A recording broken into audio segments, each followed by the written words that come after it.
मित्रों नमस्कार। आज हम डिस्कशन करेंगे अभी वर्तमान में सबसे जो महत्वपूर्ण टॉपिक चल रहा है नेशनल पेंशन सिस्टम। इसी को पहले न्यू पेंशन सिस्टम भी कहा जाता था, एनपीएस। एनपीएस क्या है, किस प्रकार से कंट्रीब्यूशन होता है और इस पैसे को कहाँ इन्वेस्ट किया जाता है, इसके बारे में हम लोग जानकारी प्राप्त करेंगे। और इससे संबंधित बहुत से स्टेक होल्डर्स हैं, स्वत्वधारी हैं, जिनका इस पूरी प्रक्रिया में महत्वपूर्ण योगदान है। वो हमारे लिए क्या क्या करते हैं, इसके बारे में जानकारी प्राप्त करेंगे। इसके अलावा हम लोग ये भी जानकारी प्राप्त करेंगे कि सेवानिवृत्ति यानी 60 साल की आयु में हमारे खाते में, हमारे पेंशन फंड में, प्राण में कितना पैसा जमा होगा। वही जमा पैसा ये निर्धारित करेगा कि एक मुश्त राशि कितना हमें मिलेगा और 40% राशि से हमें जो पेंशन मिलेगा वो कितना मिलेगा। और इसके अलावा जो तीसरा टॉपिक होगा वो ये होगा कि एनपीएस की समस्याएं क्या क्या है और उसका हम कैसे निदान करें, और अगर उन समस्याओं का निदान नहीं करते हैं तो एक नई पेंशन स्कीम के एम्प्लॉय को क्या क्या हानि हो सकती है।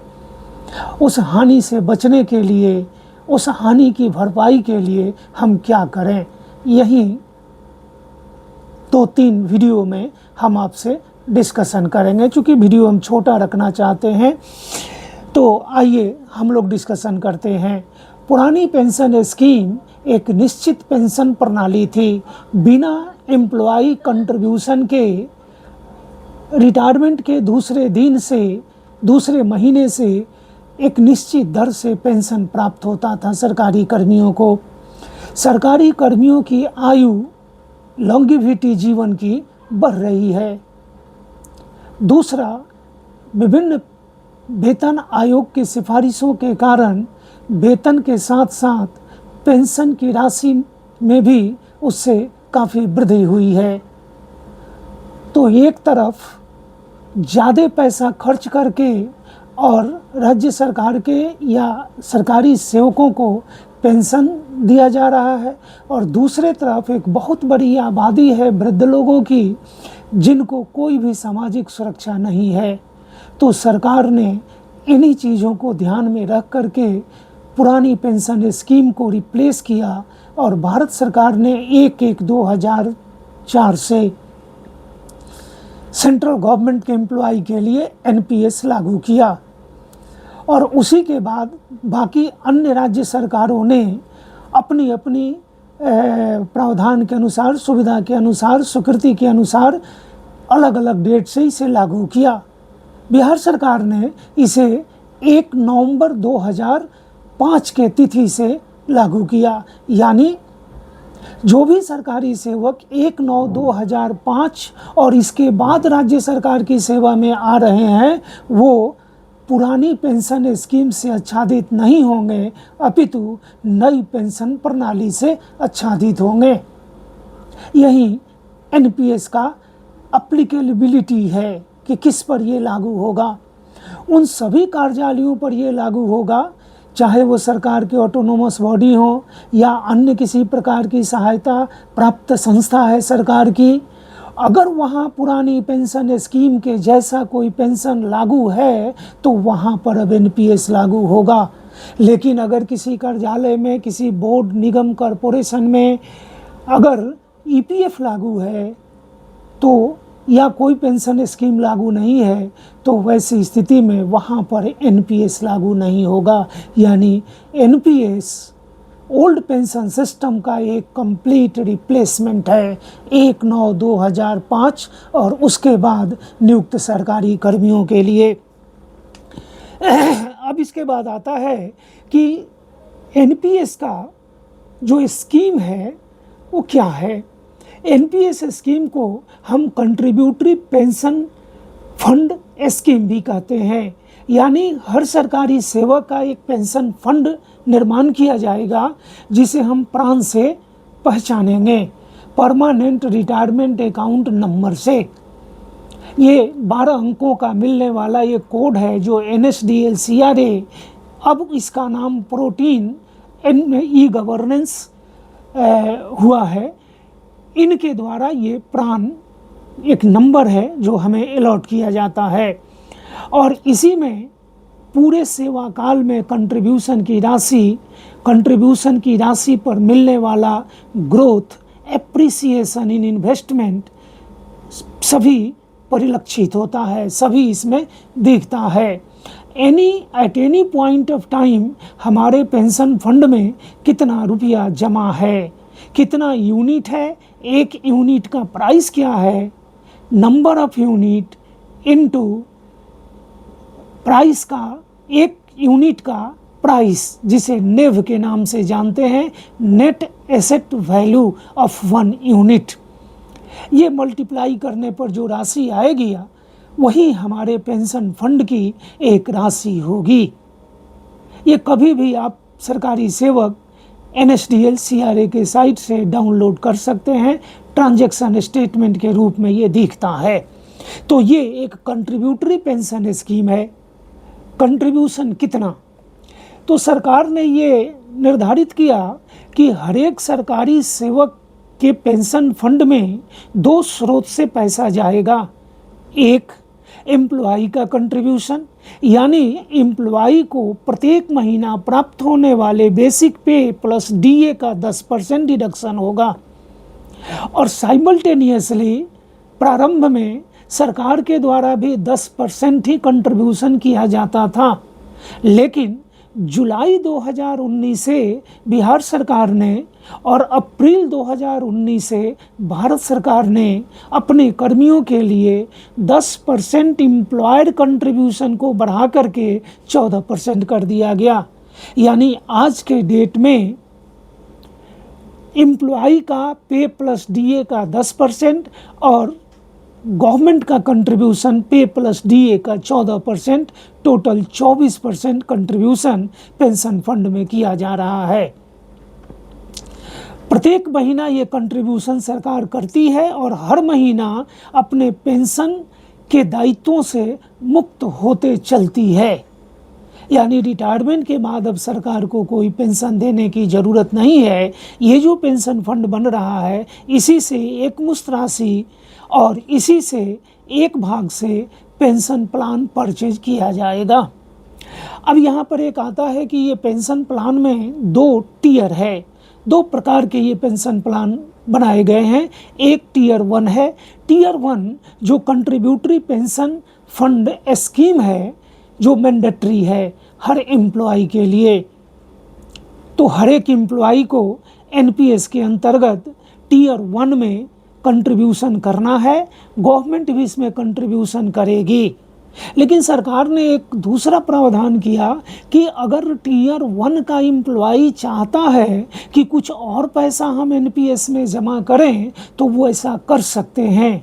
ऐसा करने के लिए उन्हें एक अलग से टियर 2 स्कीम ओपन करना पड़ेगा।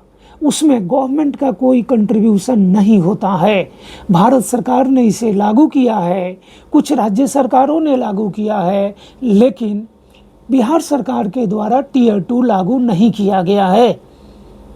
तो उससे कोई कंट्रीब्यूशन में, चूँकि सरकार उसमें कोई कंट्रीब्यूशन करेगी नहीं, इसलिए कोई उससे लाभ हानि नहीं है। फिर भी कोई चाहे तो अपना इंडिपेंडेंट बिना ट्रेजरी के माध्यम से वो कर सकता है, बैंक में, UTI में या LIC में जा कर के खोल सकता है।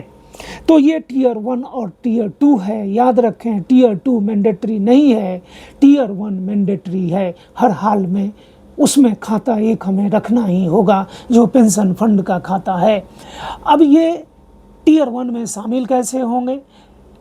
तो जैसे ही कोई नया सरकारी सेवक सरकार के कार्यालय में योगदान करता है, योगदान के साथ उनसे एक सब्सक्राइबर कंट्रीब्यूशन रजिस्ट्रेशन फॉर्म भरवा लिया जाता है।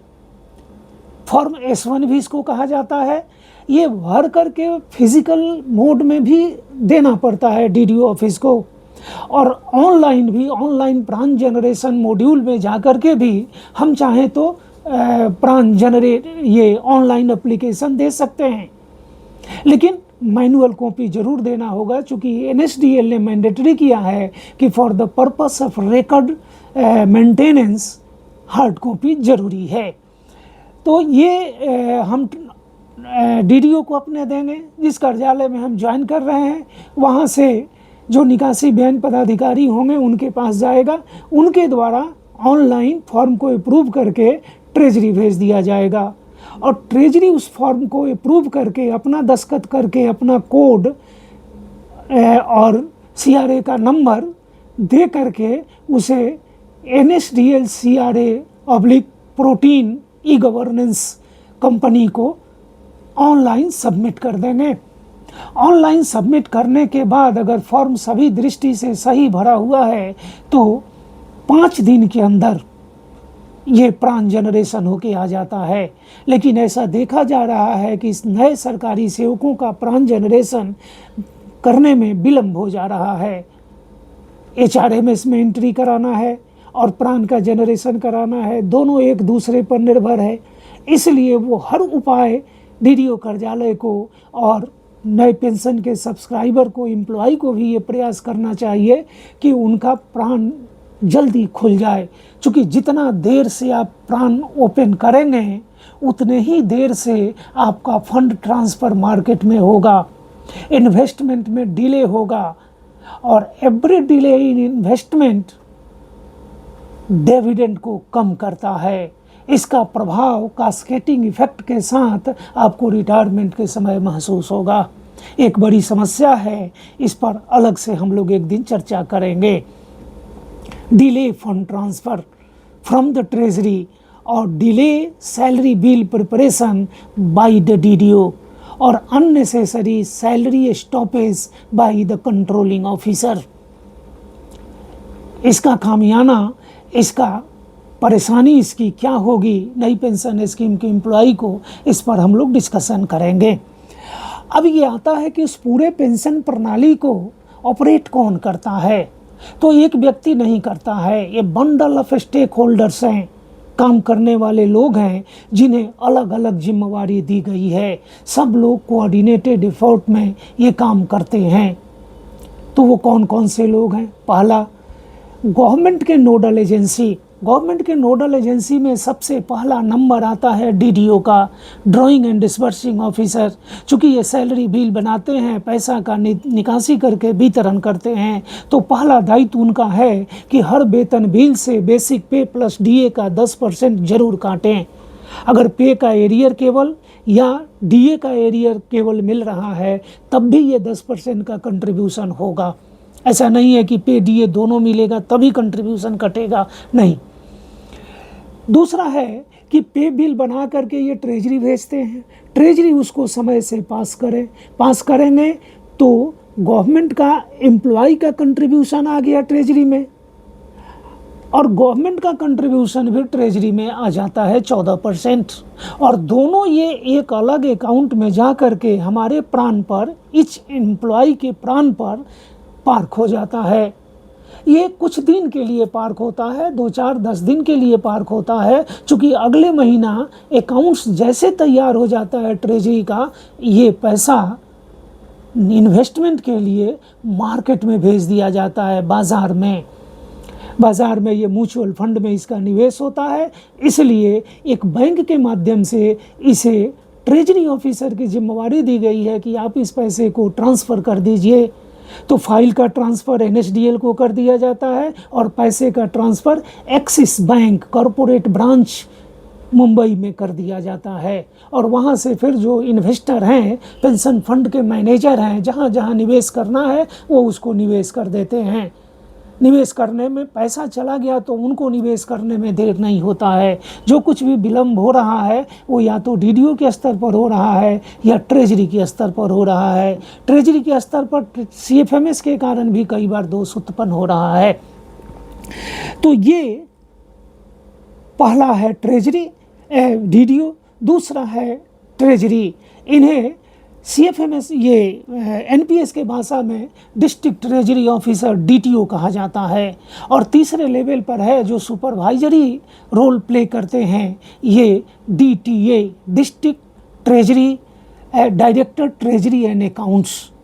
बिहार में डिस्ट्रिक्ट ट्रेजरी एंड अकाउंट्स का कोई डायरेक्टरेट नहीं है, इसलिए फाइनेंस डिपार्टमेंट डायरेक्टली इस काम को करता है।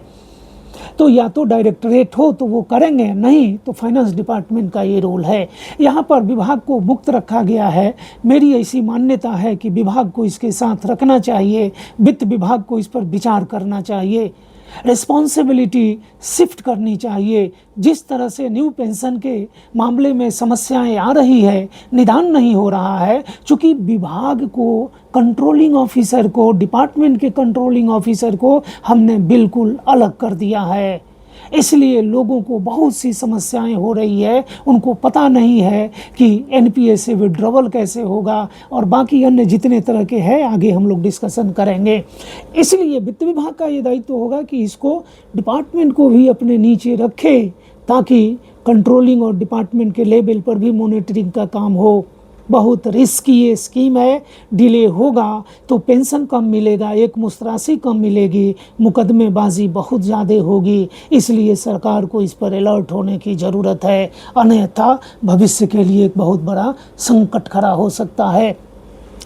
अब ये कंट्रीब्यूशन हो गया। कंट्रीब्यूशन ट्रेजरी के द्वारा मार्केट में भेजने के लिए एक्सिस बैंक को ट्रांसफ़र कर दिया गया। डिपार्टमेंट के नोडल ऑफिस, गवर्नमेंट साइड के जो नोडल ऑफिस हैं, उनका काम समाप्त हो गया। अब इसके बाद दूसरा बंडल ऑफ स्टेक होल्डर्स आते हैं, जिन्हें मार्केट फोर्स कहा जाता है, बाजार की शक्तियां हैं। तो इसमें सबसे महत्वपूर्ण है कि इस पूरे पेंशन प्रणाली को रेगुलेट करने के लिए भारत सरकार के द्वारा pension fund regulatory and development authority का गठन किया गया है। ये रेगुलेटर हैं, जिस तरह से IRDA होता है, ट्राई होता है, उसी तरह से पेंशन NPS को रेगुलेट करने के लिए PFRDA का गठन किया गया है। PFRDA एक ऑटोनोमस बॉडी है।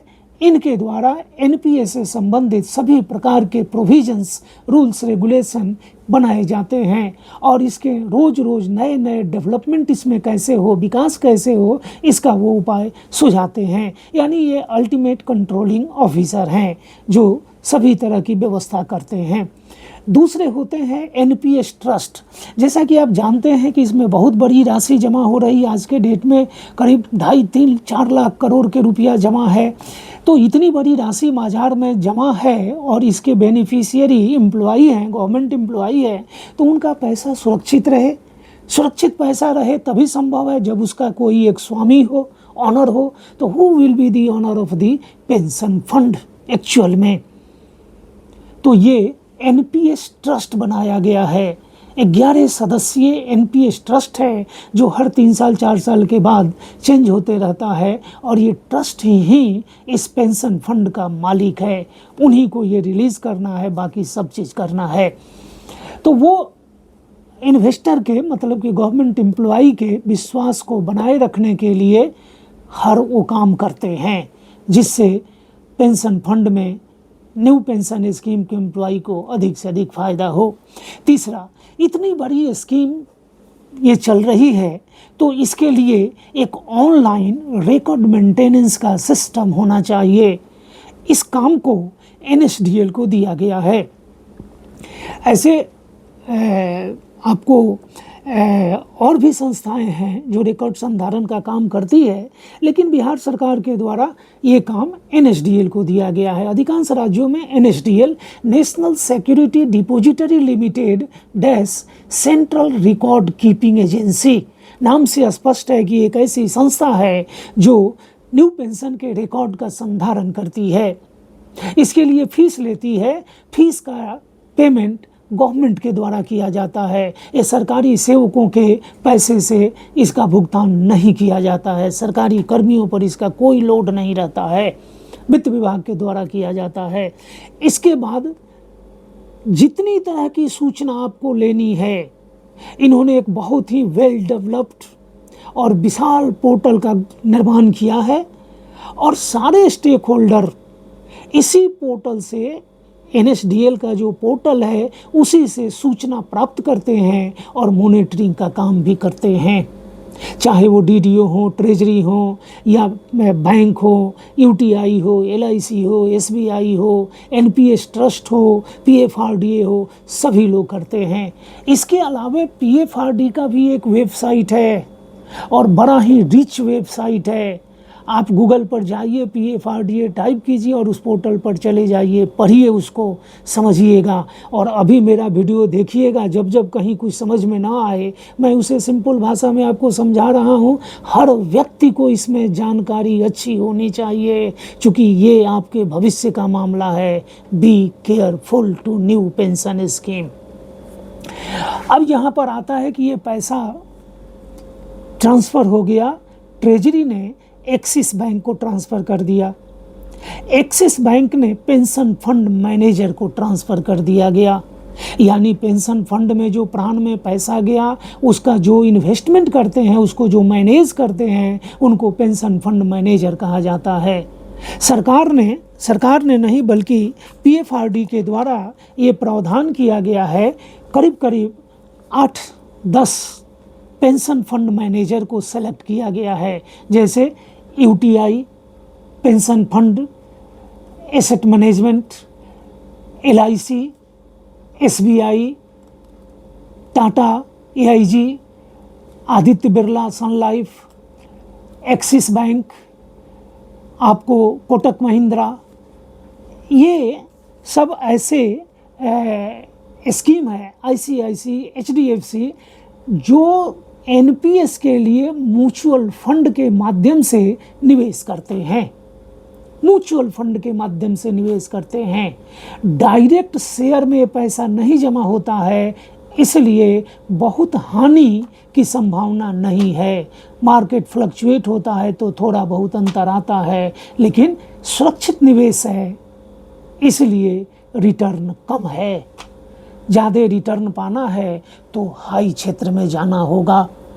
तो सरकार ने शुरू में ये कहा कि सरकारी कंपनियों का पैसा सरकारी क्षेत्र के 3 पेंशन फंड मैनेजर के पास जमा किया जाएगा, यानी UTI, LIC और स्टेट बैंक म्यूचुअल फंड की कंपनी में जमा होगा। तो ये 3 सरकारी क्षेत्र के कंपनी है, इसलिए सरकारी कर्मियों का पैसा इसमें जाता है। अब क्या व्यवस्था किया गया, ये 2019 से व्यवस्था किया गया, जब 10% कंट्रीब्यूशन को गवर्नमेंट ने 14% कर दिया, बिहार सरकार ने 29/7/2019 से किया। तो उसी चिट्ठी में, उसी संकल्प में ये भी प्रावधान किया गया एम्प्लॉई को ऑप्शन देने का। एम्प्लॉय की मांग थी कि हमें भी आज़ादी दिया जाए कि हम इच्छानुसार दूसरे पेंशन फंड में भी अपनी राशि को निवेश कर सकें। तो सरकार ने कहा यो मस्तो, आप निवेश कीजिए, आपको विकल्प देना होगा, साल में 2 बार विकल्प आप दे सकते हैं, बदल सकते हैं। तो विकल्प आपको देना पड़ेगा ताकि उससे लाभ या हानि जो कुछ भी होगी उसके लिए NPS एम्प्लॉय स्वयं जिम्मेवार होंगे, न कि सरकार जिम्मेवार होगी। और अगर आपने कोई विकल्प नहीं दिया, सरकार पर छोड़ दिया, तो सरकार ही इन्वेस्ट करने का जब निर्णय लेगी, तो सरकार ने निर्णय लिया है कि हम डिफ़ॉल्ट ऑप्शन के रूप में LIC, UTI और SBI म्यूचुअल फंड में, जो सरकारी क्षेत्र के म्यूचुअल फंड है, उन्हीं में निवेश करेंगे। और अगर किसी को विकल्प देने की इच्छा है तो जितने ये 10 पेंशन प्लान हैं, इसमें से किसी में भी आप अपना पैसा निवेश कर सकते हैं। ऑप्शन दे सकते हैं कि हम ICICI में करेंगे, हम HDFC में करेंगे, हम आदित्य बिरला में करेंगे, किसी में दे सकते हैं। इसके लिए थोड़ा मॉनिटरिंग करना पड़ेगा, थोड़ी जानकारी रखनी होगी म्यूचुअल फंड मार्केट की, शेयर मार्केट की, इसलिए थोड़ा रुक करके अभी डिफ़ॉल्ट ऑप्शन में ही जाइए। और कुछ दिन के बाद जब मार्केट की जानकारी ले लीजिएगा तो then you are free to opt any mutual fund company, pension fund manager को आप सेलेक्ट कर सकते हैं अपने लाभ हानि को देख करके। ये हो गया पेंशन फंड सिलेक्शन करने का अधिकार सरकारी कर्मियों को दे दिया गया। दूसरा, ये जो पैसा है ये इन्वेस्टमेंट कहाँ होगा, ये सबसे बड़ी बात है। इन्वेस्टर पेंशन फंड मैनेजर हैं, यूटीआई, एलआईसी, एसबीआई और बाकी जो बताया वो सब लोग हैं, लेकिन ये पैसा निवेश कहाँ करते हैं, ये महत्वपूर्ण है। तो पैसा निवेश करने का जो सिस्टम सरकार ने बनाया है, तो सरकार ने कहा है कि गवर्नमेंट के सिक्योरिटी में अधिकतम पेंशन फंड का, हर एक सरकारी सेवक के पेंशन फंड का 65% तक पैसा गवर्नमेंट सिक्योरिटी में जमा होगा। अब आप प्रश्न करेंगे गवर्नमेंट सिक्योरिटी क्या है? सरकारें कर्ज लेती है मार्केट से, और जब कर्ज लेती है सरकार तो गवर्नमेंट अपने सिक्योरिटी को गिरवी रखती है, कंसोलिडेटेड फंड के पर गिरवी लेकर के दे करके, और हम ब्याज पर पैसा लेते हैं। इसलिए एक निश्चित ब्याज दर सरकार के द्वारा भुगतान किया जाता है। तो इस पैसे पर जो धन की प्राप्ति होती है वो डेब्ट के रूप में आता है, शेयर नहीं है ये, इसलिए सुरक्षित है, बट कम एप्रिसिएशन है, ग्रोथ कम है। तो सरकार चाहे तो 65% तक कम कर सकती है, लेकिन 65 से ज़्यादा सिक्योरिटी में नहीं लगेगा। दूसरा है कि डेब्ट का इंस्ट्रूमेंट हो।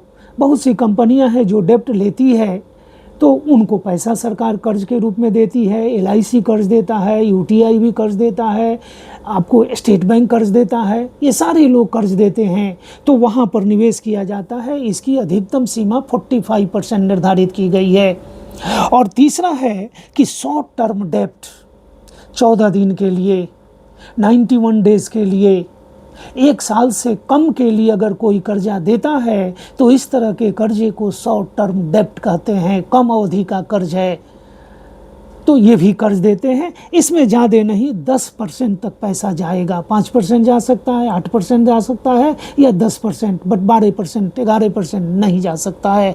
तीसरा है इक्विटी और शेयर में, यही रिस्की जोन है, लेकिन इसमें अभी के समय में अधिकतम 25% पैसे का इन्वेस्टमेंट किया जा रहा है, और 5% पैसे को रखा गया है कोई asset backed investment. Asset backed investment ये कहते हैं, उसे कहते हैं जो निवेश किसी एसेट क्रिएशन वाली कंपनी में, इंफ्रास्ट्रक्चर क्रिएट करने वाली कंपनी के निवेश किया जाता है। जैसे रियल एस्टेट में ये पैसा निवेश किया जाएगा, तो ये एसेट बैक्ड इन्वेस्टमेंट होगा, यानी ऐसा इन्वेस्टमेंट है जो एसेट के द्वारा बैकिंग इसको मिला हुआ है। इसमें ज़्यादा नहीं, 5% पैसे का निवेश होता है, 5% तक पैसे का निवेश होता है। तो ये इन्वेस्टमेंट का पैटर्न है जो PFRDA ने गाइडलाइन दिया, तो उसका ये पैटर्न है। तीसरा इन्वेस्ट में 4 प्रकार के इन्वेस्ट आते हैं। पहला, आप डिफ़ॉल्ट ऑप्शन चुन लीजिए, चुनने की ज़रूरत नहीं है, no option means default option, शुरू में यही कीजिएगा, ये मेरी सलाह है। तो डिफ़ॉल्ट ऑप्शन, कोई ऑप्शन नहीं चुने, डिफ़ॉल्ट ऑप्शन वो आपको देगा। दूसरा, ये जो 10 से 11 पेंशन प्लान है, पेंशन फंड है, इसमें से किसी एक को चुन लें और उसको 100% उसी में जमा करने का ऑप्शन दे सकते हैं। आपकी आज़ादी है, आप पर निर्भर करता है कि क्या ऑप्शन देते हैं। तीसरा और चौथा शेयर मार्केट ओरिएंटेड इन्वेस्टमेंट का ऑप्शन है। एक ऑप्शन को कहा जाता है LC25। LC25 का मतलब है कि हर एक सरकारी सेवक जो LC25 स्कीम को सेलेक्ट करेंगे, इसका मतलब ये हुआ कि उनके 35 साल के आयु तक 25% पैसा शेयर में, इक्विटी में निवेश किया जाएगा, और उसके बाद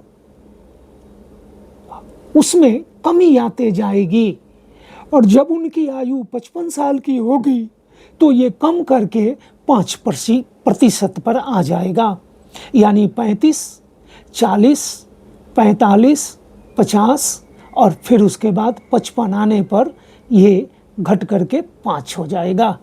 5% ही 55 की उम्र में कटेगा। तो ये LC25 है। दूसरा है LC50, मतलब ये ऐसा स्कीम है इन्वेस्टमेंट का, मार्केट में, इक्विटी मार्केट में, शेयर मार्केट में इन्वेस्टमेंट का, जो ये बताता है कि पेंशनर एनपीएस एम्प्लॉई की आयु 35 साल तक है तो 50% पैसा शेयर मार्केट में इन्वेस्ट किया जाएगा उनका, और 35 साल के आयु के बाद क्रमशः इस स्कीम के मद में गिरावट आते जाएगी 50 से नीचे, और 55 साल की आयु में 10% मात्र शेयर और इक्विटी मार्केट में इसका इन्वेस्टमेंट किया जाएगा। यानी माना जाता है कि यंग एज में एग्रेसिव इन्वेस्टर होना चाहिए, और जैसे जैसे एज आगे बढ़े, एडवांस एज में एल्डरली पीपल जो होते हैं वो कम रिस्क लेते हैं। इस आधार पर ये किया गया है कि 55 साल के आयु के होंगे तो LC25 में 5% शेयर ओरिएंटेड होगा इन्वेस्टमेंट, और अगर LC50 सेलेक्ट किए हैं तो 55 साल की आयु में 10% इक्विटी ओरिएंटेड इन्वेस्टमेंट होगा, जबकि 35 में ये शुरू, 35 तक ये क्रमशः 25% और 50% LC50 में होगा। अब ये हो गया हमारा इन्वेस्टमेंट का काम। अब ये पैसा इन्वेस्टमेंट का गाइडलाइन हो गया, एक कौन से पेंशन फंड मैनेजर को चुनें, दूसरा पेंशन फंड मैनेजर को सेलेक्ट करें तो उन्हें ये जो इन्वेस्टमेंट का पैटर्न है इसमें कौन सेलेक्ट करें, डिफ़ॉल्ट सेलेक्ट करें या एक ही को सेलेक्ट करें, 100% पैसा गवर्नमेंट सिक्योरिटी में जमा करने को बोल दें, ऑप्शन दे दें, या LC25 में जाएं या LC50 में जाएं। ये काम करना होगा, और इसी के हिसाब से आपका पैसा, एनपीएस एम्प्लॉई का जो पैसा है एवरी मंथ जो कंट्रीब्यूशन का पैसा जाता है, ये पैसा इसी के लाइट में एक्सिस बैंक के अकाउंट से निकल करके और UTI, LIC, SBI, ICICI, HDFC, Aditya Birla, Kotak Mahindra, Tata AIG, Axis bank, जो भी ऑप्शन आप दिए होंगे उसमें ये पैसा ट्रांसफ़र हो जाएगा, और वो लोग उसी इन्वेस्टमेंट पैटर्न के हिसाब से जो आपने ऑप्शन दिया होगा उसी हिसाब से वो जमा पैसा आपका करेंगे, इन्वेस्ट करेंगे, जमा नहीं इन्वेस्ट करेंगे। तो अब इन्वेस्टमेंट कहाँ करते हैं? बहुत सी कंपनियां हैं, जैसे सरकार कर्ज लेती है, सरकार कर्ज बाजार से आरबीआई के माध्यम से लेती है। आरबीआई के पास जितने ये फाइनेंशियल इंस्टीट्यूशन हैं, चाहे इंश्योरेंस का काम कर रहे हैं, बैंकिंग सेक्टर के हैं, या नॉन फाइनेंशियल कंपनी है, ये नॉन बैंकिंग कंपनियां हैं, ये सारे लोग आखिर पैसे को कहाँ निवेश करते हैं, कहाँ इन्वेस्ट करते हैं? ये तो कोई बिजनेस नहीं करते हैं, कोई फैक्ट्री नहीं चलाते हैं, फिर भी ये लॉयल्टी ये सब देते रहते हैं। तो ये पैसा जहाँ तहाँ निवेश करते हैं। इसमें गवर्नमेंट का भी एक स्कीम है कर्जा लेने का। बिहार सरकार जैसे 60,000 65,000 करोड़ साल में कर्ज लेती है। कहाँ से लेती है? ये बाज़ार से लेती है, और बाज़ार में कर्जा आरबीआई के पास जो इम्पैनल्ड कर्जा देने वाली एजेंसियां हैं, फाइनेंशियल इंस्टीट्यूशंस हैं, बैंक हैं, नेशनल बैंक हो या अंतर्राष्ट्रीय इंटरनेशनल बैंक हो, ये सब लोग पैनल्ड हैं, वही लोग देते हैं कर्ज। तो ये पैसा वहाँ पर निवेश होगा, कुछ शेयर में निवेश होगा। जैसा पैटर्न आपने दिया है वैसा ये होगा। अब क्या हुआ, हमारे पेंशन फंड में पैसा जा रहा है, हर महीना हमारा पैसा निवेश हो रहा है।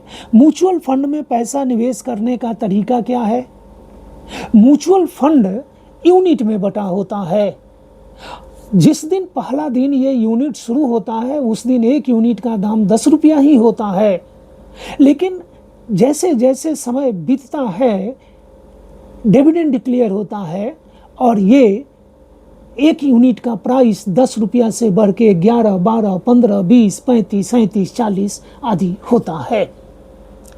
तो ये जो पर यूनिट प्राइस में वृद्धि हो रही है, ग्रोथ हो रहा है, एप्रिसिएशन हो रहा है, यही हमारे प्रॉफिट को, हमारे लाभ को और हमारे पैसे में वृद्धि को परिलक्षित करता है। हम कैसे जानेंगे कि हमारा पैसा बढ़ रहा है? ट्रांजैक्शन स्टेटमेंट देखेंगे तो उसमें दो फैक्टर आता है। एक फैक्टर है नंबर ऑफ यूनिट और दूसरा फैक्टर है ऑन ए पर्टिकुलर डेट 3 बजे LIC के म्यूचुअल फंड के 1 यूनिट का दाम क्या है। NPS का जो म्यूचुअल फंड है उसके 1 यूनिट का प्राइस कितना है। नंबर ऑफ यूनिट से यूनिट प्राइस का गुना कर दीजिए, मल्टीप्लिकेशन के बाद जो अमाउंट आएगा वही अमाउंट हमारे पेंशन फंड की टोटल राशि होगी। 60 साल की आयु में यही नंबर ऑफ यूनिट और 1 यूनिट का नेट एसेट वैल्यू ये बताएगा कि हमारे पेंशन फंड का, हमारे प्राण का जो पैसा है उसका आकार कितना बड़ा है। तो पैसा कितना जा रहा है इस पर निर्भर करेगा कि नंबर ऑफ यूनिट हमें क्या मिलेगा। क्योंकि जितना पैसा हमारा जाएगा, जिस दिन पैसा निवेश हुआ उस दिन यूनिट प्राइस से भाग दे करके उस पैसे में नंबर ऑफ यूनिट हमें एलोकेट कर दिया जाता है। और फिर जब जब डिविडेंड मिलेगा तो ये यूनिट बढ़ेगा। कंपनी की स्थिति में सुधार होगा तो यूनिट का प्राइस बढ़ता जाएगा। तो यूनिट का प्राइस बढ़ना और हमारे खाते में अधिक से अधिक यूनिट, नंबर ऑफ यूनिट का जमा होना, यही 2 फैक्टर है जो ये बताएगा कि हमारे पेंशन फंड में कितना पैसा है। 60 साल की आयु में यही 2 फैक्टर को मल्टीप्लाई जब हम करेंगे तो जो अमाउंट आएगा वो टोटल पैसा होगा। जैसे मान लीजिए कि आपके पेंशन फंड के खाते में 1 लाख यूनिट जमा हो गया और आपके 1 यूनिट का दाम 150 रुपया है, तो 150 गुना 1 लाख यानी 1.5 करोड़ रुपया आपके पेंशन फंड में जमा हुआ। यही आपके पेंशन फंड का साइज है at the time of retirement, at the age of 60। और अगर पहले रिटायर होना चाहते हैं तो फिर जो पहले होंगे तो रिटायरमेंट के डेट में को जो नंबर ऑफ यूनिट होगा, यूनिट का नेव होगा, जो प्राइस होगा, उसे गुना करके आपके पेंशन फंड का आकार निर्धारित कर दिया जाएगा। यानी जिसकी सैलरी ज़्यादा, जिसको प्रोन्नति समय से मिल रही है, उसका वेतन भी बढ़ रहा है तो उसका नंबर ऑफ यूनिट भी बढ़ रहा है, क्योंकि उसके पेंशन फंड में ज़्यादा पैसा जा रहा है। पेमेंट रेगुलर हो रहा है, समय से जा रहा है तो समय से निवेश हो रहा है। अगर देर से पैसा निवेश होने के लिए ट्रांसफ़र हुआ तो कम रिटर्न मिलेगा, और एक बार रिटर्न कम मिला तो फिर आगे उस पर कम कम कम और कम और कम और कम मिलता जाएगा। तो ये जो कास्केडिंग इफेक्ट होगा, ये 60 साल के आयु में एक बहुत बड़ी राशि नेगेटिव बैलेंस के रूप में हमारे खाते में आ जाएगी, जो हमारे पेंशन फंड को घटा देगी।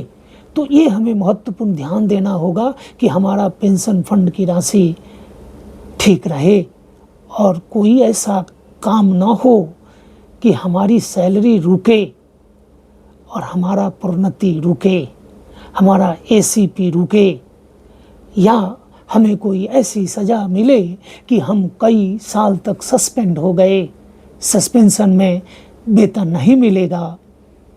सस्पेंशन भत्ता मिलता है, सस्पेंशन भत्ता से NPS का कंट्रीब्यूशन नहीं कराया जाएगा, क्योंकि सस्पेंशन का रिजल्ट हो सकता है बर्खास्तगी हो, तो गवर्नमेंट अपना पेंशन कंट्रीब्यूशन जो करती है वो नहीं करेगी।